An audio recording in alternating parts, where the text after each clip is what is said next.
یو نوجوانو ډیر لوی بزرګو وادي نو کړی په یو ځنګل باندې تیرېدو. ځنګل نیمه ته چې رسېدلی دی نو دته لوږه ولګېده او څه خوراک یې ځان سره راغېستی نو دومره اوږې شو چې ده محسوسه کړه چې کیدی شي د دې لوږې د لاسه مړ شم. د لښتي په غاړه روان دی او ډېر په تکلیف کې دی. ناګانه اوبو کې یو سیو را روان و. چې سیو را روان و نو دی خو ډېر اوږې و، بس اخوا دی خو یاړو کتلی دی، ډایرکټ سمدستي هغه سیو راوچت کړی دی او خوړلی دی. چې کله هغه سیو یې ټول وخوړه نو لږه لږه ګزاره یې وکړه نو اوس یې سترګې غړې شوې.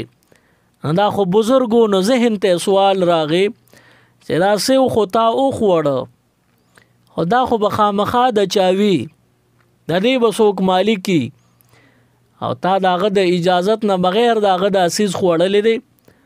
نو چې د مالک پې زړه نی نو دا شی خو بیا حرام شو.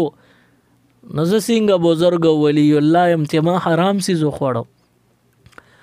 وی اوس به څه کوم؟ ناګانه ذهن ته رالل چې دا اوبه د کم طرف نه را روانې دي په هغه طرف ته لاړ شه. اوبه چې د کم طرف نه راځي ته په دې طرف لاړ شه نو تا ته به پته ولګي چې دا سیو د کم ځای نه دی اوبو ته را پروتې دی را روانو. نو سمنځه پورې مزل دی بزرګ کړی دی. ناګهانه په داسې ځای باندې ورغی چې هلته د سیوانو یو باغ و او د دې لښتي په غاړه باندې د سیو یو اونه وه، د هغې څانګې خرامونه راښکته شوي او په هغې کې سیوان هم و. دا نوجوان بزرګ په دې نتیجه ورسېده چې دا سیو هم د دې ونې نه راپروتې دی، د دې باغ د مالک نه به اجازت والم خبره به خلاصه شي. د باغ مالک له ورغلی دی نو دا بزرګ هغه د باغ مالک ته انتظار کوي ځکه د باغ مالک منځ نوافلو ته نیت تړلی. کله له نوافلو نه فارغ شو دا نوجوان بزرګ ورته وایي چې صاحبه ما ته ډېر تکلیف و، د لوږې په لار را روان د لښتي په غاړه په اوبو کې مې سیو موندلی و، هغه مې د لوږې د لاسه اړو سوچ ونه کو مې خوړو. اوس را سره احساس پیدا شو چې دا خو حرام دی، د مالک نه اجازت غوښتل پکار دی. نو په دې طرف رالم او دې باغ نه دا سیو پروت دی، ته مالک یې ما ته دا سیو وبخه. که بخې نو وی بخه، که نه بخې نو قیمت یې ووایه چې زه درته ادا کم. د باغ هغه مالک پوه شو چې دا خو ډېر لوی بزرګ دی چې دی د دومره ورکوټې سیز هغه هم چې په اوبو کې لو شوی دی د هغې اجازت غواړي نو دا چې ته اخوا دی خو انسان نه، دا یو ډېر لوی ولی الله دی. دغه د باغ مالک په امتحان کوي، وایي زه به تاله داسې او په داسې شکل او په داسې صورت کې وبخم چې زما یو مشکل دی هغې کې به زما مرسته کوې، زما ملګرتیا به کوې. دا نوجوان ورته وایي چې ستا څه مسله ده؟ نو دغه د باغ مالک ورته وایي چې زما یوه پیغله لور ده او هغې ته څوک د نکاح دپاره غاړه نه ږدي، ته به هغې سره نکاح وکړې نو زه به تا ته په بدل کې هغه سیو وبخم. دا نوجوان ورته وایي چې په زړه کې ځان سره وایي چې زه سیو به هم درته وبخي او تا خو هسې م واده نه دی کړی نو تا ته به ښځه میلو شي. دا ورته ډایرکټ وایي زه به صحیح ده زه یې کوم، غاړه یې ورته کېښوده. دغه د باغ مالک ورته وایي چې ما ته مشکل دا دی چې زما لور ده تاله یې در کوم خو هغه زما لور په سترګو ړنده ده، په خپو باندې شله ده او په غوږونو باندې کڼه ده، ځکه یې څوک کوي هم نه نه زه چاله ورکوم او تاله در کومه. نو دا الک اوس غلی شو، دا نوجوان بزرګ اوس غلی شو، ځان سره یو شیبه سوچ کړی د هغې نه پسې بیا دی د باغ مالک ته وی زه ته راته دغه سیو وبخه زه به ستا دې لور ته غاړه کېدم. دغه د باغ مالک ورته وی چې تا دا سوچ کو نو ستا ذهن کې څه لاړل رالل؟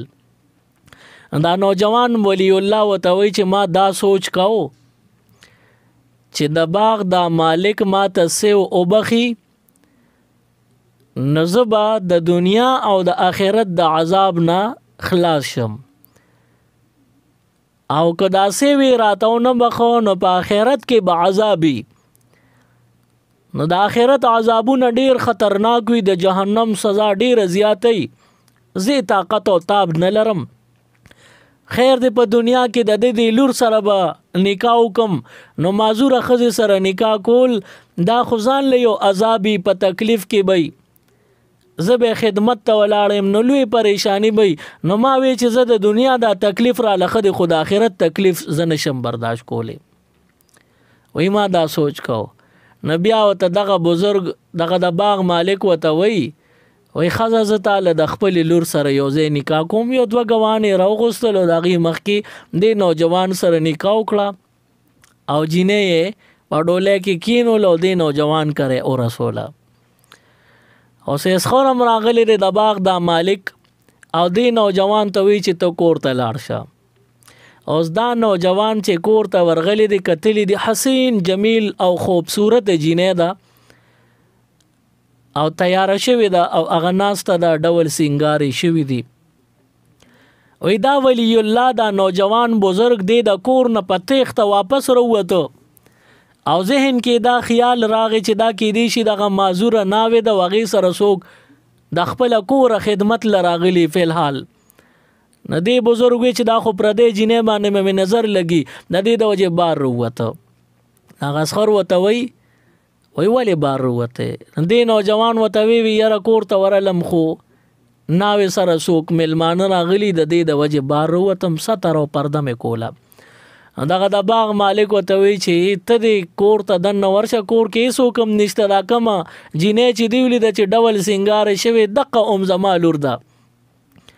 دا نوجوان ورته راتاو شو ورته وی چې دا ستا لور ده نو دا خو ښکلې هم ده خوبصورته ده او تا وی چې ړنده کڼه او پخپو شله نو دا خو معذوره نه ده، لہذا تا ما ته دروغ ویلی دي. غصه شو. نو هغه د باغ مالک ورته وی چې نه بچیا ما تا ته دروغ نه دی ویلی، همدغه زما لور ده، په غوږونو باندې کڼه، زما دا مطلب چې د چا غیبتې نه اورېدلي دي نه د نامحرمو خبرې اورېدلي دي. په سترګو ړنده د دې دا مطلب چې چېرته پردو سړو ته کتلې اړو دي نه. په خپو شله د دې دا مطلب چې چېرته د کوره بار نه ده وتی. زما داسې لور د 3 صفتونه دي پکې. نو دغه الګ ډیر خوشاله شو، بیا کور ته تللی دی. یو څو شپې ورځې چې تېرې شوې نو دې جینۍ کره خپل پلار د باغ هغه مالک راغلی دی، د لور نه حال احوال تپوس کوي. تپوس ته کوي بچیا کور دې څنګه دی او ژوند دې څنګه تېرېږي، خوشحاله که نه خوشحاله؟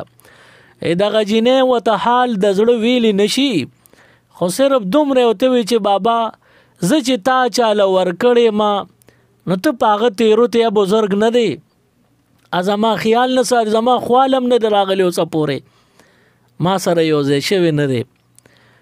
پلار یې ډېر خفه شو، دا خو ما تیر خوړلی دی. او دغه نوجوان ځان لکه بچیا زما دا لور تا نه خفه ده، ما خو وی ته بزرګې ته بې خیال، ته خو دا دې له خوال هم نه ورغلی. وی دې بزرګ ورته وی چې زه دې ستا لور زما بیبي ده، نه زه خپلې بیبي له خواله نه ورځم او نه ورغلیم. وی ولې؟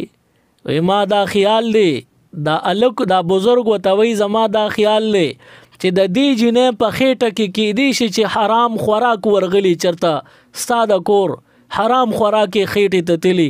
نو زه د الله نه یریږم چې کله د حرامو یوه نوړی په خېټه کې وي نو 40 شپې ورځې مونځ او دس نه کیږي، او که په دې 40 شپې ورځو کې اولاد پیدا شي، امید پیدا شي، نو دا به د حرامو اولادي، دا به د مور پلار په کار نه راځي. نو د دې د وجې نه دې ستا دې لور او زما اهلیه د دې ته ما د خپل کور حلال او پاکیزه خوراک شروع کړی دی چې کله 40 شپې ورځې تېرې شي او زما د کور خوراک وکړي، ستا د کور هغه خوراک اثرات ختم شي، د هغې نه پس به بیا زه دې سره خپله زندګي آغاز او ابتدا کوم. نو په دې باندې د دې باغ مالک ډېر خوشحاله شو چې ځکه خیر داسې الک لمې خپل لور په نکاح ورکړی چې ډېر لوی بزرګ او ډېر لوی ولی الله دی. په دې باندې خوشحاله 40 شپې ورځې تیرې شوې، بیا د نوې زندګۍ آغاز وشو. اوس د واجی زندگی شروع شوه. څه وخت پس دوی له الله اولاد ورکړی دی. ستاسو به څه خیالي چې دا به ماشوم به څنګه پیدا شوي، څوک به او چې دی غټ شوي د به څه کارنامه کړي. نو کتاب لیکلی دی وی دغه ماشوم دوی له الله بیا ورکړي چې بچی پیدا شو.